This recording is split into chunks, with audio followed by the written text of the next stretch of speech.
Welcome into the first edition of our new gambling podcast, where we are going to be talking all things college football and NFL for this 2024-2025 season.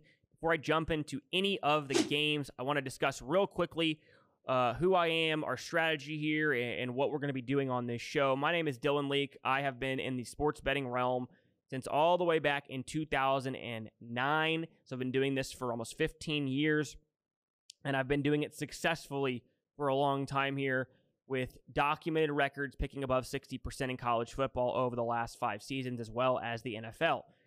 All my picks are tracked and graded. They're posted on my website daily, and they are time-stamped above. So go ahead and check that out at www.dylanleaksports.com if you want full write-ups here. Obviously, I post these videos as well, but all my official bets are posted on my website. As of right now, everything is free. And so I'm just here to give good information. I'm not going to be giving 50 picks a week. I'm going to be basing these based on, it's all math, right? We call this show Numbers. That was the show name we wanted to use because we are using numbers. We're looking to bet numbers. We're taking the best number. We're looking at power rankings. We're looking at who has the edge. We're looking at implied odds, and we're finding where do we have an edge, and then that's going to determine how much we want to bet. And so just for sake of knowing this, when I place these bets, we have 4 bet sizes, and we're basing it based on our bankroll size. So we have 0.5%. That's going to be a 1-star play. 1% of the bankroll will be a 2-star. 1.5% will be a 3-star, and 2% will be a 4-star. We don't ever bet more than 2% of our bankroll. And so for purposes of understanding that, right, if you have a $10,000 bankroll, if I give a 1-star play, it's a $50 bet. Obviously, that's going to change as the bankroll changes, and that's why we use that. So as the bankroll increases, a 1-star bet is going to be more when our bankroll is bigger than it is when it's going to be smaller. So our bet size is always adjusting, but our percentage always stays the same. With all that said, we are about to jump into week 1 of the college football slate. So I hope you guys enjoy this podcast. I'm here to help. I'm here to discuss. Comment below. Let me know what you think about the games. I like to have discussions about this stuff. I think it's fascinating. I'm just a fan of college football and of the NFL in general. I've been doing this successfully for a long time, but you can never stop learning. And so if you got any advice, anything you want to give in the comments, let me know what you think of the videos, what games you want me to look at, and all those things. Tell me if you enjoy the breakdowns, all those things. Make sure, if you're new to the channel, like and subscribe as well. We have a full weekly podcast that we do, a sports talk show, so check that out as well. And I do weekly videos breaking down all the major topics in sports. I'm trying to expand this channel into new realms and increase our following. So thank you guys for tuning in for this first episode. Enjoy it. Always bet responsibly. Never bet more than you have, and always do it with a fun attitude. Don't make it too serious, even if you're trying to make money at it. There are bigger things in life than winning or losing a bet. That's all I got for this intro. Enjoy this video, and enjoy my picks for this year, and enjoy week 1 of college football. All right, so game number 1 we're going to look at is the Miami Hurricanes, who are traveling to Gainesville to take on the Florida Gators. Miami comes into this game a 2.5-point favorite, although we've seen some moves in this game back and forth on the line here. Total on the game sits at 54 at the moment.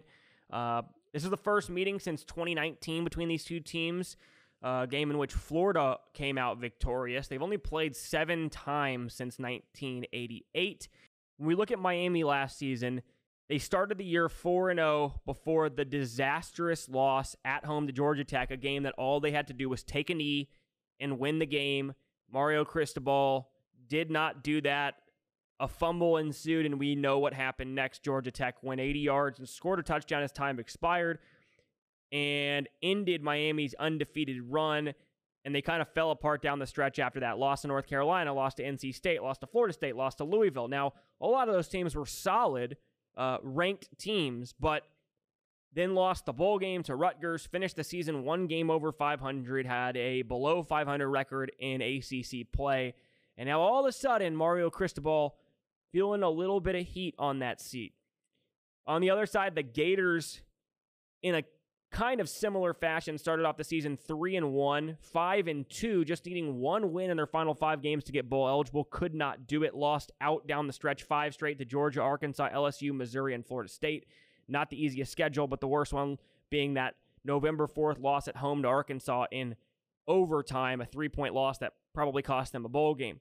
And now because of that, Billy Napier comes into this season on the hot seat, and he is much more squarely on the hot seat than Cristobal. I don't think that's very fair. When you look at this Florida schedule this year, it's extremely difficult. It is the most difficult schedule in the country, according to the preseason rankings and projections.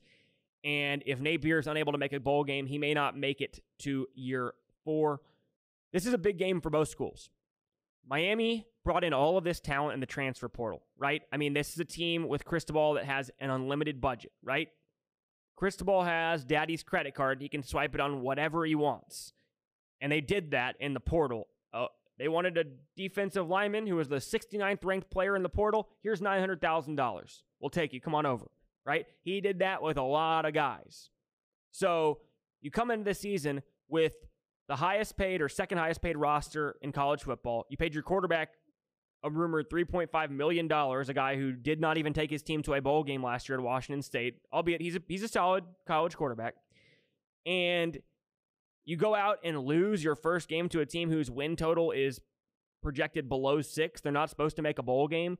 It would be a very, very bad look for Miami for them to come out and lose this game. Florida, on the other hand, has such a difficult schedule this season. They just cannot afford this loss early. So they lose this game early, and it's making a bowl game is going to be damn near impossible. So this is a massive game for both schools in week 1, right? And so we're looking at who has an advantage here. So you look at the Miami offense versus the Florida defense. I think the game plan for Miami is simple here. When you look at the depth chart that was released for Florida, right? They have basically their entire defensive line coming in at over 300 pounds, right? Their nose tackle was listed, this is no joke, on the depth chart, came out 449 pounds, right? So Miami, if I'm Miami, looking at that and looking at how Florida played last year against Utah in the opener where they just ran out of gas, they were sucking wind in the altitude, they looked completely out of shape. I don't believe that Florida strength and conditioning staff does a very good job.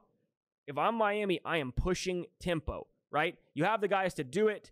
You look at this Miami roster. Obviously, I just mentioned it, Cam Ward. He was initially from San Antonio, right? He played at UIW, an FCS school, and then got to transfer to Washington State when his head coach took the OC job there.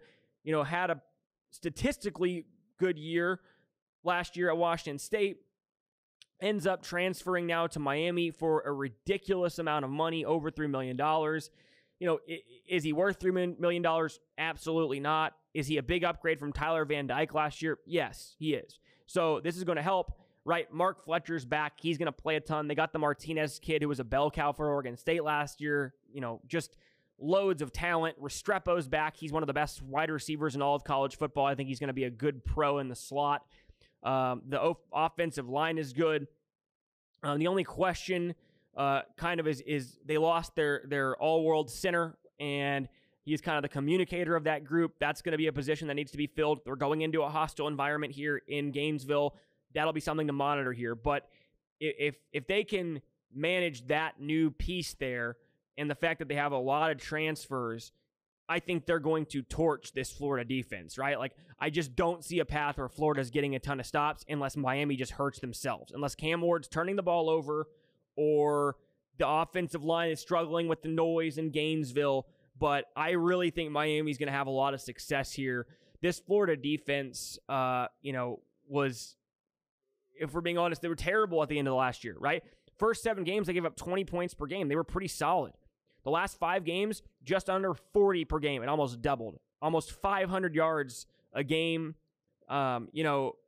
Basically from the first 7 games to the last 5, they gave up 100 more pass yards per game. So they really, really struggled from a defensive perspective down the stretch when they played quality talent, right? All those teams that I listed, with the exception of Arkansas, who also torched them, had really good, top 15, top 10 talent. Well, Miami's got top 5 talent this year, right? And so it's about, is Miami clicking early? Did Mario Cristobal do enough here? And if he did, and he has these guys playing together and not as individuals, Miami's going to score at will on Florida. If Miami is turning the ball over, or they are, fragmented and playing individual football, and Cam Ward's trying to be Superman out there, then maybe Florida has a chance to hang in there. But I think Miami's going to have a lot of success. On the other side, the Florida offense versus the Miami defense. Graham Mertz last season had his best season of his career. Obviously, he was with Wisconsin for 4 years and then transferred to Florida last season. I did not expect him to have a good season at all, but when you look at the numbers, he did. 20 touchdowns to just 3 picks, over a 72% completion percentage. I had no idea who that was when I was watching him last year. He actually looked pretty good, but you also think about the fact that now he lost Ricky Pearsall, who was his big threat downfield. That's a massive loss for Mertz, kind of his go-to guy. I think he's going to be a really, really good pro, Pearsall, that is. And then you look at the ADOT for Graham Mertz last year, and he just did not push the ball downfield whatsoever. Had a 5.9 average depth of target, or ADOT, last year. Only 29% of his total throws went beyond 10 yards. So he just did not throw the ball downfield, and the few times he did do it, a lot of them went to Ricky Pearsall. And so with him gone, what is Graham Mertz going to be? Are we going to see more of a Wisconsin-like Graham Mertz with less weapons? I mean, you look at some of the other spots on this team, right? The Florida run game, they lose their top back in Trevor Etienne, who goes to Georgia. Montrell Johnson was supposed to be one of their, go-to backs this year. He had knee surgery in the offseason. He was on a treadmill walking for the first time a couple weeks back. Is he going to play in this game? I don't think so. We'll see. The one guy they do get back, Eugene Wilson, he has a ton of speed, has the potential to be a star. Will Mertz be able to get him the ball downfield? Not sure. I'm interested to see if this O-line can hold up against a lot of talent on the Miami defensive front, because if they cannot, then this is going to be a long day for Florida in this game. The one area Miami's defense is susceptible, though, is the secondary. So if the offensive line is able to give Graham Mertz enough time to throw, and Eugene Wilson is able to get open, they also brought in Ndike, who was a teammate of Graham Mertz from Wisconsin. If those guys can get open downfield and he has time to throw, maybe Florida has some success versus this Miami defense, but I'm just not a believer in it. I'm really leaning Miami in this game. I think that they're just too talented. And, I like Billy Napier going into Florida, but I just haven't seen enough from him to think that he's going to be able to outduel Cristobal by that much when the talent gap is that big between these two schools. Yes, it's in Florida. Yes, it's a true road game, the first game of the season for Miami. That's tough, but I just don't see Florida finding a way to win this game outright. If they do, the wheels are going to fall off for Miami. But from a power rating perspective, I make this game 5.5. And we're laying less than a field goal. And so I'm going to go with Miami in this spot. We're going to take it for 2 units. So that's a 1% play. 2-unit play on Miami minus the 2.5. As always, shop around, get the best number. Do not lay 3 in this game. Okay, 3 is a key number, especially on the road here. We are laying 2.5 minus 110. That is the prevailing number. That's available everywhere. Go ahead and get that. Do not lay a bad number. Do not lay minus 3. But best bet number 1 going to be the Miami Hurricanes minus the 2.5 over the Florida Gators. Game number 2, I'm going to preview for one of my best bets. We're going to look at probably the best matchup of the week as number 7 Notre Dame, the Fighting Irish, travel to Kyle Field for a night game under the lights against the Texas A&M Aggies. The Aggies, despite being ranked 13 slots lower than Notre Dame, come in as a 2.5 or a 3-point favorite, depending on where you shop. Total on this game sits right now around 46. We peaked in the low 50s in this game. We've seen one-way traffic on the total. So I can tell you from a sharp betting perspective, the total was steamed under, and it continues to be taken even at worse secondary numbers. So that should tell you something. This is probably going to be a low-scoring game. It's important then to get the best number when you're looking at this game. And you look at this matchup. This is the first meeting between Notre Dame and Texas A&M since back in 2001. That game was also in College Station, a game A&M won 24-3. Obviously, new coach for Texas A&M and Mike Elko comes in, former defensive coordinator at Texas A&M. He was the head coach at Duke the last couple seasons. And the top storyline in this matchup for week 1 is that he will be facing his former starting quarterback in Riley Leonard. Riley Leonard was the starting quarterback for Duke last season, got injured at the end of last season and missed basically the last couple games of the season, had to have season-ending surgery, but he's back and he's healthy and he's ready to go. The last 7 times that the Irish have played SEC schools, the game has been decided by 1 score. So we have a lot of close games Notre Dame has played against SEC teams. This is the first time they've played an SEC opponent since 2019, where they faced Georgia. I believe that was the first game of the year, and they lost that game 17-23. Lo and behold, a single-digit loss, single possession loss. But you look at these two teams. Marcus Freeman led his team to 10 wins last season. Had a couple of bad losses, the worst being the Ohio State game they played at home, a game that they had Ohio State in a 4th and 18 on the final drive, were unable to get a stop and allow them to score basically on the final play of regulation, lost that game.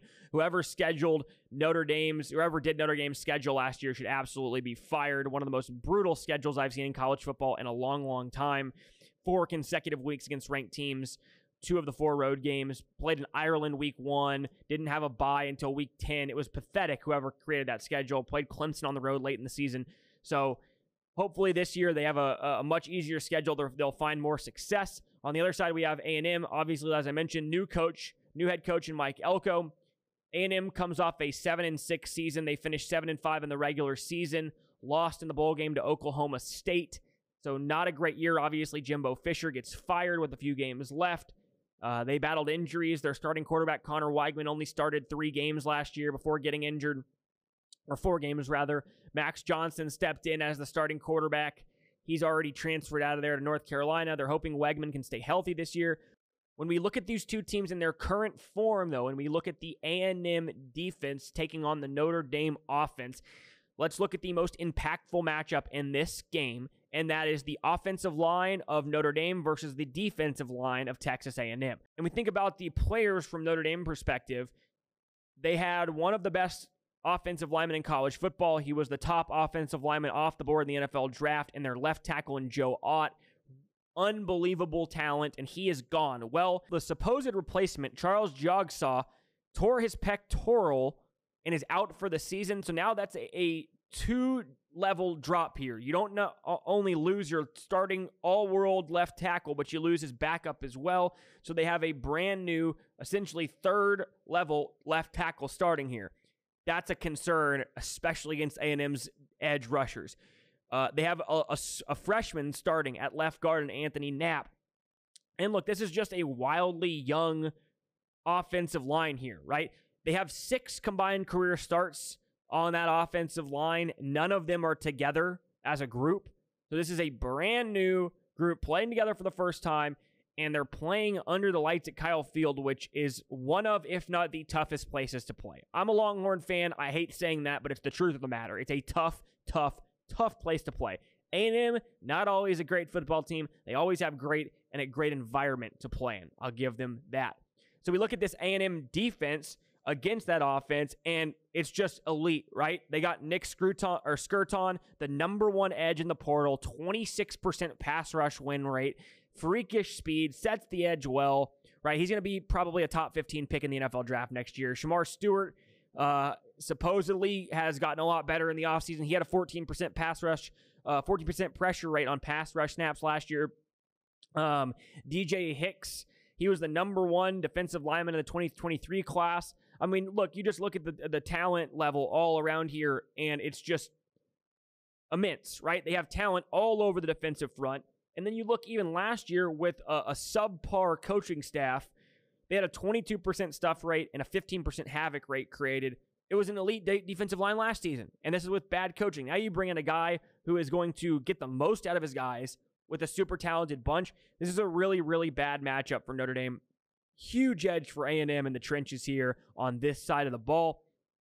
The only question is, can Riley Leonard do enough with his legs to avoid some of this pressure? Because we know A&M's going to get pressure, but when you look at Riley Leonard, the one thing he was elite at is avoiding sacks last season. 42% of his dropbacks at Duke last year, he was pressured on. However, he was only sacked on 10% of those dropbacks.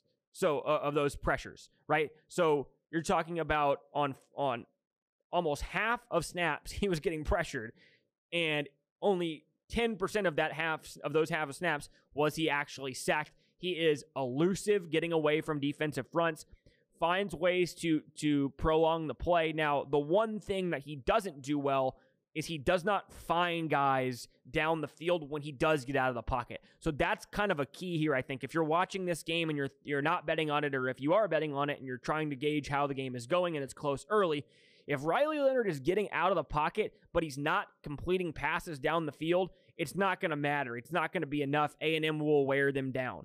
Last season, Riley Leonard only completed 47% of his passes that traveled 15-plus yards when he was outside of the pocket. Meaning when he got out of the pocket, got out away from pressure, and the play was kind of a backyard type of play, and a lot of times wide receivers break open during this time, he completed less than 50% of his passes. If that trend continues tomorrow night, they will not have success offensively. But if Riley Leonard breaks contain and he's throwing the ball downfield and you're seeing him have a lot of success, complete balls, and getting out and scrambling, then A&M could be in a little bit of trouble. They have to contain the edge. They cannot let Riley Leonard get out of the pocket. That's where he's going to hurt you. Mike Elko knows that better than anybody, so I have to assume that A&M is going to have a good game plan. So I lean big advantage A&M here. I think they're going to dominate Notre Dame's offense.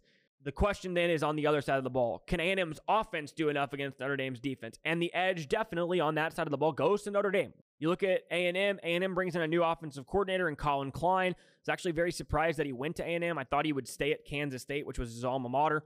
But he comes over to A&M. It's a big pickup. I think he's a really good offensive coordinator. We'll see what kind of impact he has this early. I think it's going to take more time than just a couple games here. I do think he will have some impact on this team early on. They're obviously going to be running a lot more creative things. You're going to see more motion, more play action, more pre-snap movement, right? Jimbo's offense was very predictable and old school and line it up and run formation and pass formation, and it makes it really hard on your quarterback. So I think you're going to see a lot more creativity in the offense from A&M. That will make them have more success over the course of this season than they did in the past couple years under Jimbo. I do believe that is the case. Problem is, in camp, we've heard that the offense has not been great, right? That's been the reports out of A&M camp. Wide receivers have not performed well. There's been a lot of drops. You look at the pass catchers, Noah Thomas, Jada Walker, Moose Muhammad's back. They have a young kid in Terry Bussey who was supposed to play cornerback, and they flipped him to wide receiver. So that might be a hint that they don't love what they have at wide receiver right now. So that does worry me a little bit about A&M's offense, pushing the ball down the field. But it starts with Connor Weigman, and it's all about if he can stay healthy, right? He's got talent. As I said, Colin Klein's going to help him from a schematic perspective. You look at the running back room, they had a big loss. Their most explosive guy out for the season with an injury. They do have some depth with Moss and Williams in the backfield, but the O-line is my biggest concern for A&M's offense. And it's especially a concern going against a really, really good Notre Dame front, right? Last year, A&M did not move anybody off the ball. They were 80th in EPA per run. They did get a few transfers. They have improved this offensive line a little bit, but they have not figured out a legit starting five. I think especially on that right side, there's been some fluidity. They don't really know who's going to start. You're going to see some substitutions on that right side of that line. Then you look at the other side again for Notre Dame, their defensive front, really, really good, right? This is a defense that was elite last year, one of the best defenses in the country. They're deep, they're talented. They've got, an All-American in Howard Cross. Riley Mills is back, Jack Kaiser. They got guys all over the field who can play, 5 talented linebackers. They have Benjamin Morrison, the Gursky Award winner last year. Talent all over the board is good for Notre Dame. Here's the thing. You're in game 1 if you're Notre Dame. You have a new quarterback. You have a head coach who I don't think very highly of in Marcus Freeman. And you have a coach in Mike Elko who I do think very highly of. I think A&M's defense is going to dominate Notre Dame's offense, and they're not going to have a lot of success, which means can A&M find enough on the offensive side of the ball to cover this number? And I think they can. We've seen better teams than this Notre Dame team come into Kyle Field and have issues, especially at night. That's the kicker for me, right? We're laying less than a field goal at a night game at Kyle Field. It just feels like the number is too low. We saw this get up to 3.5 at one point. It did get steamed right back down, so the resistance has come at 3.5 or 3. But less than 3, I just cannot make a case to not lay this. It's just too much value here. A&M has been elite at home, at night, in Kyle Field. They have. This team has improved from last year. Yes, it's their first start for, first game for new head coach. I get that. He's been at A&M before. They have some consistency at quarterback. Their defense is really good. It's going to be loud as heck there. I cannot get away from laying the points here. We're going to make a 2-unit play here on Texas A&M minus the 2.5. Again, do not lay the 3. Lay the 2.5 or pass, because this number, that key number of 3, is going to be really important when you're talking about a total that has dropped almost 7 points and continues to trend downward with these two not great offenses against some very good defenses. It's going to be a very low-scoring game. The number matters. Find a 2.5. You can find them still at multiple books. Get 2.5. Lay the 2.5 with A&M 2-unit play on the Aggies, and that's coming from a Longhorn, so that should tell you the strength of this play in Week 1. The next game we're going to look at is Georgia Tech, coming off a big upset win over number 10 ranked Florida State in Ireland last week in Week 0, and they welcome in the Georgia State Panthers. Georgia Tech is a 21.5-point favorite in this game. Total on the game sits around 55.5. It's a night game in Atlanta, Georgia. As I mentioned, Georgia Tech coming off that big win. They walked it off versus the Seminoles. It was 21-all following a screen pass on a 3rd and long, and Georgia Tech was able to get the ball back into field goal range and walk it off with a 45-yard field goal. When you look at this Georgia Tech team, I was on them last week against Florida State. I got a number a little bit higher than what was available to the public because I got it early in the summer. But I was high on this Georgia Tech team when I looked at them in the preview. I like Haynes King a lot. Really think Brent Key does a great job there with the Yellow Jackets. Did a heck of a job last year getting them to a bowl game. Nobody really expected that. Had some big-time wins. One at top 25 ranked Miami. One against top 25 ranked North Carolina. Had some big moments in his first year, and obviously a big win to start off his second year. Now, I will say, the defensive coordinator, the new defensive coordinator for Georgia Tech, Tyler Santucci, comes over from Duke. He was Duke's defensive coordinator last year.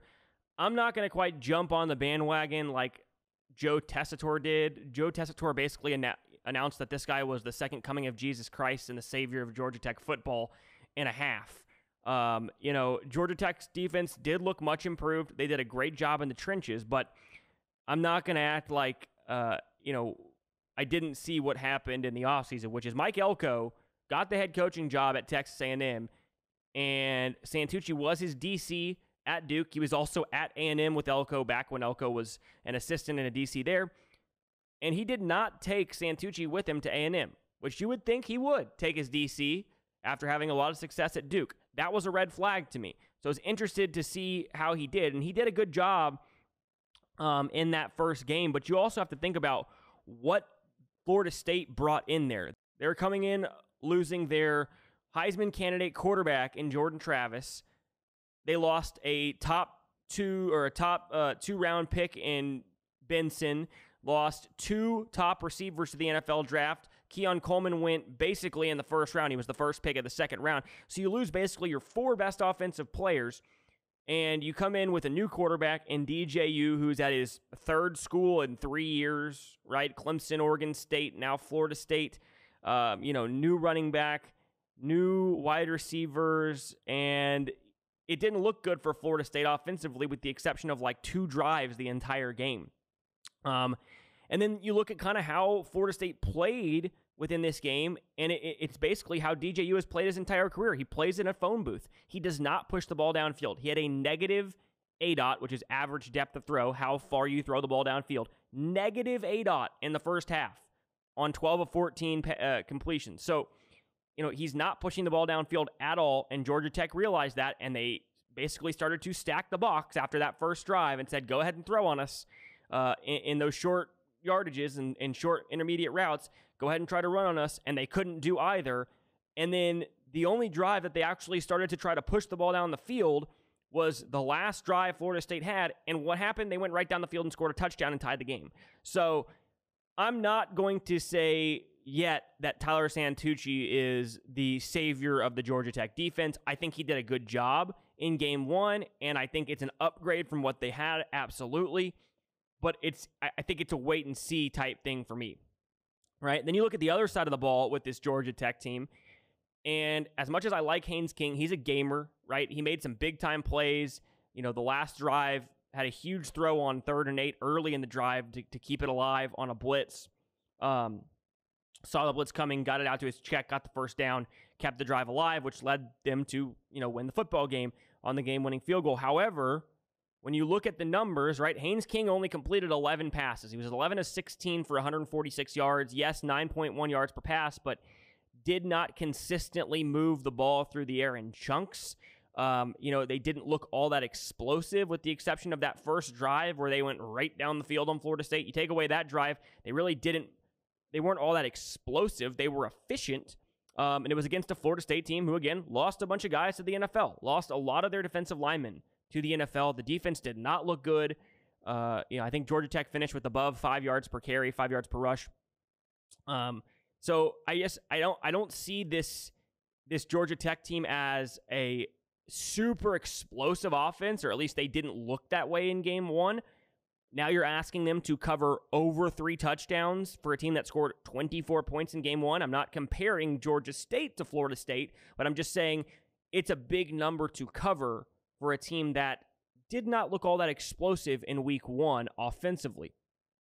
When you look at this Georgia State team on the other side, the win total's 4.5, right? So, over under 4.5 wins, you'd think a Georgia Tech team probably going to be ranked in the top 25 after this week, assuming they win. They looked impressive on national television in front of the whole country last week, right? They're playing a team, with a low win total, an in-state team who's obviously inferior to you. This team has a new head coach, a new quarterback, a new running back. All that in mind, you're going to see public money come in on Georgia Tech, and yet we have seen this line trend the opposite way. That can be very telling, right? I have seen 22 go down to 21.5. I even saw some places trending to 21. If you get through that key of 21, now you're talking about some pretty sharp money. Not that 21 is a huge key number, but in this type of game between two teams of this magnitude, it could be, right? And so you look at this Georgia State team from a matchup perspective. Last year, they won 6 of their first 7, started 6-1, and then lost their final 5 to finish 6-6. They then got a bowl win over Utah State and played really well despite having a lot of starters not play in that bowl game. And then they go into spring, and their head coach, Sean Elliott, leaves 2 or 3 practices into the spring to go take a position coach job at South Carolina. So now they need a new head coach. And who do they hire? This was an awesome move for them. They got Del McGee. Del McGee has been a coach in Georgia his whole career. He was the running backs coach for the Georgia Bulldogs the last 8 seasons. I thought it was a great hire. He's got great ties to the state of Georgia, which is going to help for a school like this. He knows a lot of people in the area. And then he hired 2 really good, experienced coordinators. Jim Chaney, the offensive coordinator, 4 decades of experience, been to 5 different Power 5 schools as an OC. And they got Chad Staggs, who's got Power 5 experience as a defensive coordinator as well. Really like the staff and how they filled that out. I think Del McGee is going to get his guys to play super hard. He's very, very well liked at Georgia. Now, they did lose a lot from a personnel standpoint offensively. The starting quarterback, Darren Granger, gone, threw for 20 touchdowns, ran for 10 more. He was really, really good dual threat guy. He's gone. Marcus Carroll, probably their best offensive player, 1,300 plus yards rushing, 13 rushing touchdowns last season. He transfers to Missouri. They lose their top pass catcher. They lose a decent amount on the offensive line. I believe they lost a guy, their best lineman got drafted in the 6th round, if I'm correct, of the NFL draft. So a lot gone on offense. That said, they brought in a ton of transfers, and I believe the number is over 20. I believe 5 of those are going to start on the offense this year, at least projected to start, including their quarterback position, which is still a battle between 2 transfers. But they've got double-digit Power 5 transfers coming in, so they did get some talent here in the transfer portal, despite losing a lot, right? That's going to happen in any small school, and it's going to happen especially when you lose your coach. So you look at who they brought in. The quarterback battle is between two kids, two Power 5 transfers, a Georgia Tech transfer, Zach Gibson. That's an interesting dynamic right there. The fact that the backup Georgia Tech quarterback from last year is coming in, that probably helps a little bit with game planning. A pretty consistent offensive consistency over on Georgia Tech this year, so he might have some information there to help on that transfer. And then they have a Pittsburgh transfer, Christian Valou, and I thought it was going to be Valou for sure. He has more experience playing in Division I games and Power 5 games, but according to the depth chart that I saw, again, it was just a projection. It wasn't the official depth chart of Georgia State. They had Zach Gibson as the starter, so we'll see who ends up starting there, but either way, it's going to be a Power 5 former quarterback. Got some really good transfers at running back. C.J. Beasley was a really productive player at Coastal Carolina, comes in. They got the Wilkerson kid from Colorado who had a ton of talent. I think he got a bad rap there. They also returned a kid in Freddie Brock who ran for 276 yards in the bowl game last year in a single game. So they have some talent at running back. Bring in a couple transfers from wide receiver as well. The offense isn't going to be great, but they can do enough in this spot, I think, to keep them close. And then I think that the defense is better than people think. They returned 5 of their top 6 players from a grading perspective last year. They did lose their leading tackler at linebacker, but they returned guys all over from the secondary, the linebacking core, and the defensive line. So I think this defense is going to be better than they were last year. And overall, I think this team is going to be better than people think. I really like the coaching staff. I like the talent that they have returning defensively, and I think they got some really solid transfers. But the main reason I like this and why we call this show The Numbers is not because of the matchup. It's because of the spot and the number. So we're catching 21.5 here. We're catching more than 3 touchdowns in a game like this. That can be a key number. Secondary key number, but a key number. And then you look at the spot, right? So you have a Georgia Tech team who just played a game where they were the main attraction of college football, right? Game 1, week 0, all eyes on Georgia Tech and Florida State. Georgia Tech goes out. They upset a top 25, top 10 Florida State team, right? It was an emotional win. They walk it off on a game-winning field goal, right? Now you come back home. You're coming off this big, high, emotional win where everybody picked against you and you were able to win the game in emotional fashion. Now you come home and you're playing a team projected to win 4 games. You're playing them at home in a stadium that's very unlikely to be packed. It's not going to be a full house sellout in Atlanta tomorrow night, right? Playing an inferior team.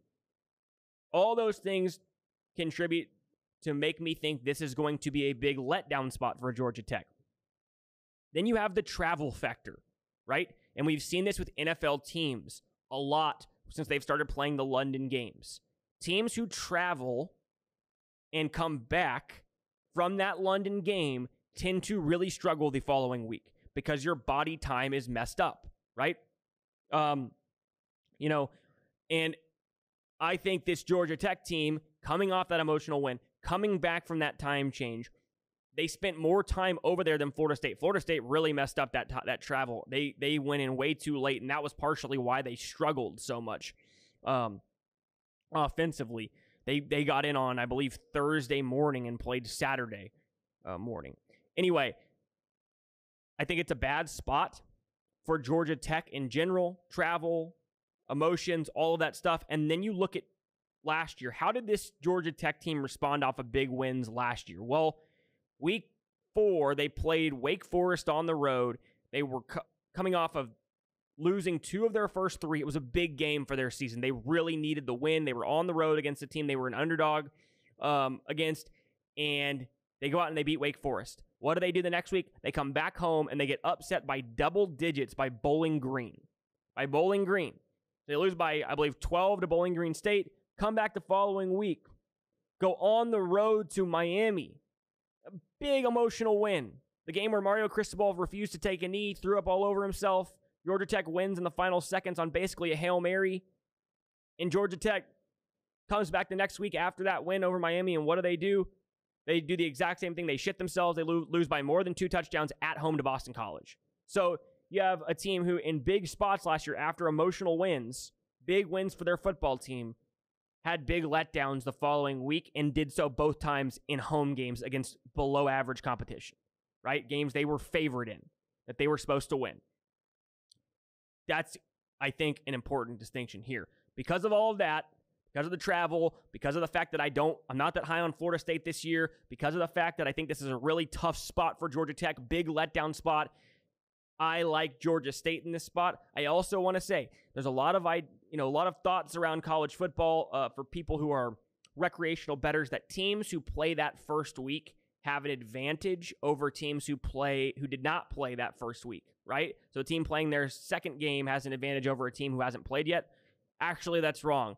Over the last 2 decades, teams are 44% against the spread if they played week 1 or week 0 and their opponent did not. So that team who did not play in that first week and is playing against another team, which means they have film on that opponent, they are 56% against the spread.